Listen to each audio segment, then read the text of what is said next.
एवं अगरतला पूर्व निगम तरफ থেকে हार्दिक स्वागत एवं अभिनंदन জানাই। আজকে এই যেটা প্রজেক্ট আমরা যে উদ্বোধন জ্যোতির কালে অন্ধকার থেকে আলোর পথে আমাদের যাত্রা হলো শুরু।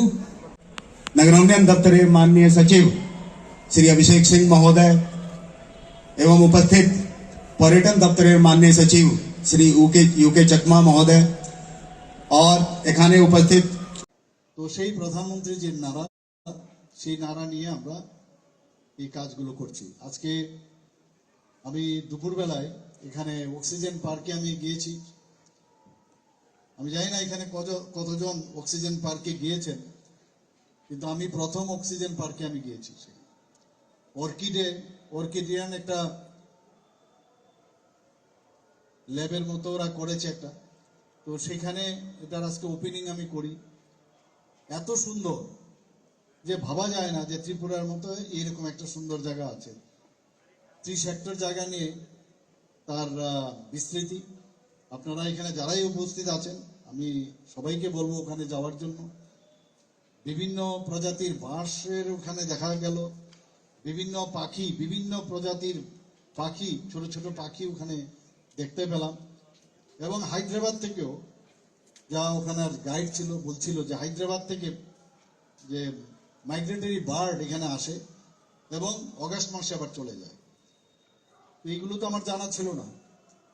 তো যারা বাইরের থেকে আসবে বা ভবিষ্যতে যারা বাইরের থেকে আসবে তারা এগুলো জানবে, ত্রিপুরা সম্পর্কে জানবে। সেখানে আরো অনেক যে একটা পরিবেশ, যে শহর থেকে দূরে একদম পিন ড্রপ সাইলেন্স, বিভিন্ন পাখির কলরব আমরা দেখতে পাই সেখানে। এবং সত্যিকারের অর্থে অক্সিজেন পার্ক যে নাম দিয়েছে সেটা কিন্তু যথার্থতা আমরা দেখতে পাই।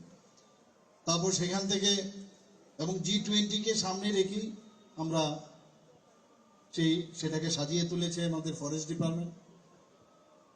সেখান থেকে গেলাম আমাদের সেই রুদ্রসাগরে মেলা ঘরে। আপনারা আগেও গেছেন সেই রুদ্রসাগরের যে প্যালেস আছে।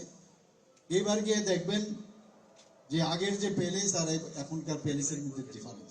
এত সুন্দরভাবে ওটাকে আমাদের বিভিন্ন দপ্তর একসাথে মিলে যেভাবে কাজ করেছে সত্যি প্রশংসনীয়।